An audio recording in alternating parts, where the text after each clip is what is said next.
البيضاء، جريدة وطنية ودولية وموقع إلكتروني. نعم. بغينا نعرفوا يعني هذه الندوة هذه اللي دارت اليوم، يعني الهدف منها اللي بحضور الإعلاميين نعم. مجموعين، يعني يعطينا شي نبذة على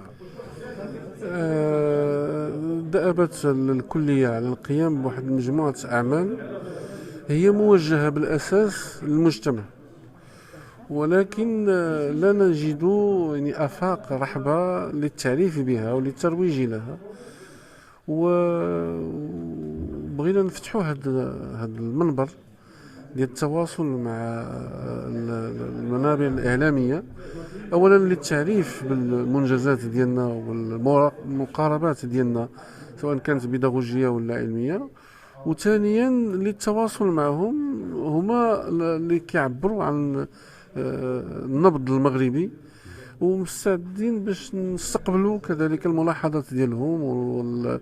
كما كان في هذه الندوة الصحفية استفدنا كثيرا من بعض الأسئلة، وهذا هو القصد بالأساس، هو التواصل مع السادة الصحفيين من أجل تجويد هذا المنتوج والخدمات ديال مؤسسة كلية العلوم والتقنية بستارت. شكرا سي العميد. اسم كريم.